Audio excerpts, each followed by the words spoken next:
Comment trouver son Ikigai, sa mission de vie, étape numéro 27 avec le Koan. Koan ou le pouvoir de la pensée latérale ou les stratagèmes qui permettent de trouver des solutions simples à des problèmes complexes.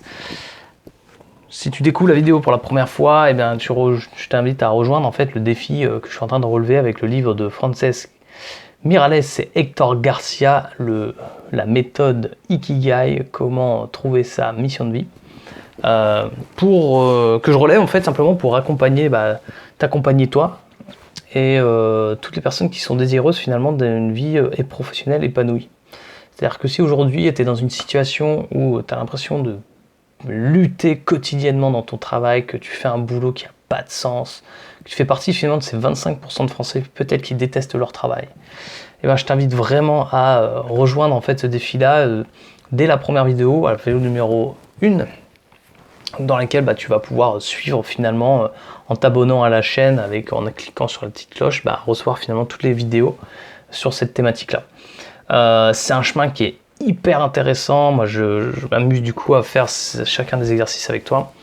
Là l'étape numéro 27 est super intéressante. D'ailleurs je te donnerai plusieurs références de livres qui ont été quand même clés dans ma réflexion. C'était des découvertes quoi. J'avais jamais encore vu des bouquins de développement personnel aussi intéressants. Je t'en donnerai 2-3 titres qui sont vraiment intéressants d'ici la fin de la vidéo. Pour l'heure, je t'explique le principe finalement de ce que nous amène à réfléchir les auteurs dans ce petit chapitre. Donc sur les koans. Qu'est-ce qu'un koan ? Un koan, c'est en fait une énigme. C'est une façon de poser, de répondre à une question. C'est la tradition japonaise qui veut ça, ou en fait la relation du maître au disciple. Alors il y a un exemple, je vais aller directement dans les exemples, qui est très sympa, qui montre bien en fait ce qu'est un koan. Voilà, c'est une situation en fait entre un moine et son maître. Donc un moine s'adresse à son maître. Quel est le chemin ? dit-il à son maître. Quelle belle montagne, répondit le maître. Je ne vous ai pas parlé de montagne, je vous ai demandé le chemin, rétorque le moine. Tant que tu ne pourras pas aller plus loin que la montagne, tu ne pourras pas atteindre le chemin, répond le maître. Donc là, tu vois, je ne sais pas si tu as compris ce qui vient de se dire entre ces deux-là, mais en gros, c'est comme si on avait affaire à un dialogue de sourds. Et en fait, l'idée du koan, c'est de stopper le système de fonctionnement de pensée, ce que Édouard de Bono appelle la pensée latérale versus la pensée verticale. Donc le système de pensée verticale, c'est le système de fonctionnement classique, on va avoir un raisonnement très logique. Et le système de pensée latérale, c'est un système qui va en fait, au contresens de notre intuition première, de la logique première.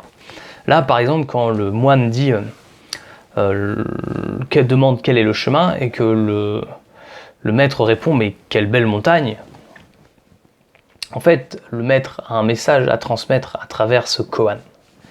C'est que peut-être plutôt que de chercher le chemin, ce qui serait bien c'est qu'il profite du moment présent, qu'il observe ce qu'il y a autour de lui, qu'il observe la montagne qui est en face de lui.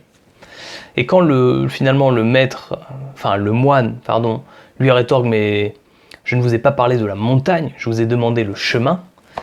Là, on s'attend à ce que le maître revienne à une pensée rationnelle et lui réponde clairement. Ce qu'il fait et ce qu'il ne fait pas du tout. En lui répondant, tu ne pourras pas aller plus loin que la montagne, tu ne pourras pas atteindre le chemin. Pardon, tant que tu ne pourras pas aller plus loin que la montagne, tu ne pourras pas atteindre le chemin. Là, l'idée, c'est clairement de se dire que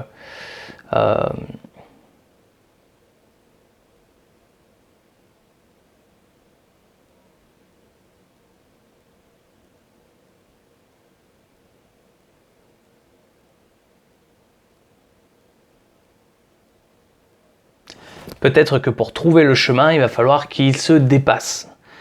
Peut-être qu'il va falloir qu'il franchisse une montagne, donc il a au-delà de ce qu'il voit, au-delà de sa propre vision. Et du coup, qu'il aille chercher des solutions en dehors de sa zone de confort. Ça, c'est ma façon à moi de l'interpréter. Maintenant, l'idée du koan, c'est justement de laisser émerger la solution chez la personne en lui posant un koan. Donc, par exemple, en coaching, c'est quelque chose que je peux être amené à faire avec quelqu'un qui se poserait des questions, c'est de lui poser des questions de ce type. Voilà, en lui posant un koan. On appelle ça aussi des stratagèmes. Je vais faire référence du coup à un livre génial qui m'a été recommandé par Frank Marchex, qui est Chevaucher son tigre. En fait, c'est Giorgio Nardone, donc un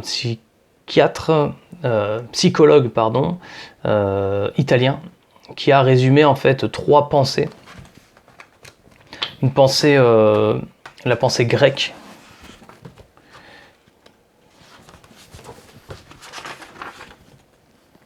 qui est l'art de la métisse.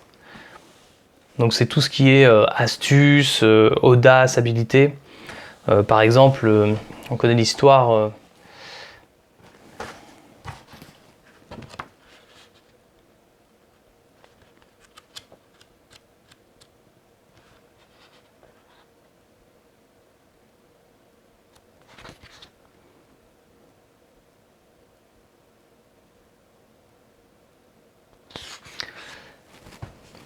d'Alexandre le Grand, qui, pour conduire son armée à la victoire, brûla tous les navires de sa flotte pour qu'ils ne puissent pas faire demi-tour alors qu'ils étaient en nombre inférieur face à l'armée qui était en face, qui était beaucoup plus grande.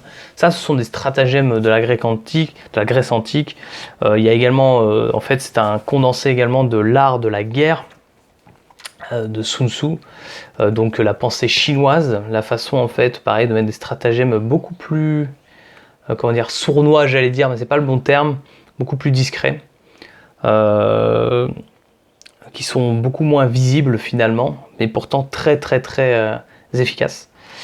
Et également l'art de la persuasion, qui est plutôt de l'époque de Socrate, Aristote, de tous les penseurs philosophes finalement qui ont influencé tous nos contemporains. Donc ce bouquin est vraiment génial, il décrit une quinzaine de stratagèmes extrêmement utiles, et je vais t'en livrer un ou deux.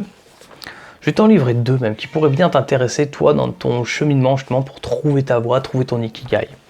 Tu peux t'amuser justement à méditer, c'est vraiment l'action que je vais te proposer de faire, c'est de méditer sur ces 2 stratagèmes, de laisser un commentaire une fois que tu auras peut-être justement interpréter ce stratagème et la solution qu'il t'offre finalement pour solutionner la problématique actuelle. Il faut comprendre également que ces stratagèmes-là ne sont pas...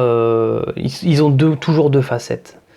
Il n'y a pas une vérité qui peut sortir d'un stratagème de ce type ou d'un koan de ce type. Une énigme, c'est ta vérité qui va en sortir et c'est ça qui compte. Le stratagème suivant. Je t'invite donc à méditer, à prendre note sur ton petit carnet.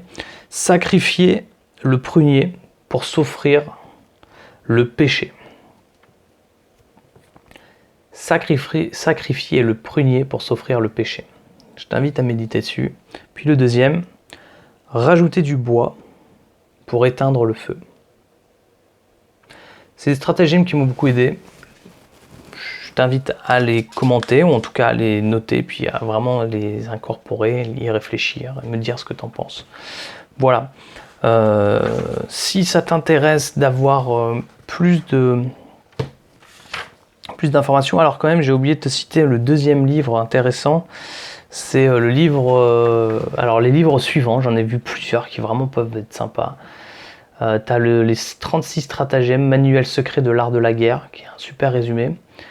Il y a également William James, le pragmatisme, un nouveau nom pour d'anciennes manières de penser. C'est pareil, il résume la pensée de Socrate, Platon, de tous ces anciens penseurs, et des façons finalement pareilles de penser latérales pour réussir à résoudre des problèmes complexes de façon simple.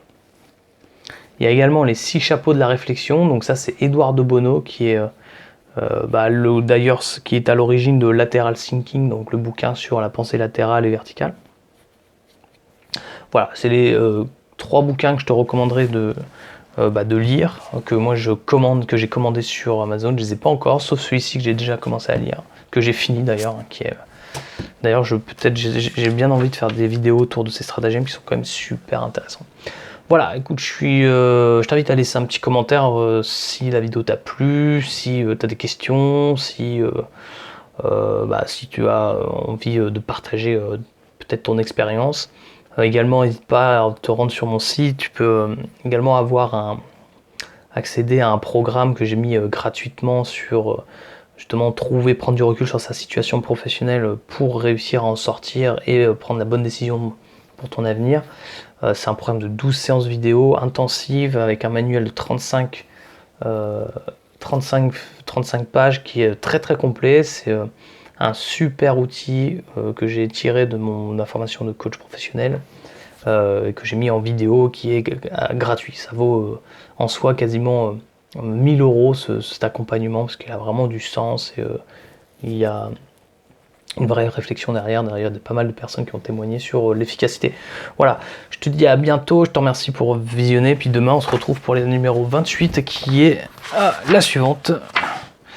Mindfulness, pratiquer la pleine conscience. Alors on en a déjà un peu parlé dans la séance, je sais plus laquelle, enfin ça doit être la 24e vidéo. Lenso, la 26e, pardon, Lenso, le cercle de l'harmonie intérieure. Donc j'en avais déjà un peu parlé. Là, je n'ai pas encore fait ce chapitre-là. Donc on fera ça demain ensemble. Je pense que c'est très intéressant aussi. Ça me fait penser à Christophe André d'ailleurs. Je te donne un petit cadeau encore. Ce bouquin est magique et il pourrait bien avoir du sens pour toi. Allez, j'arrête là. Je te dis à bientôt. Ciao, ciao.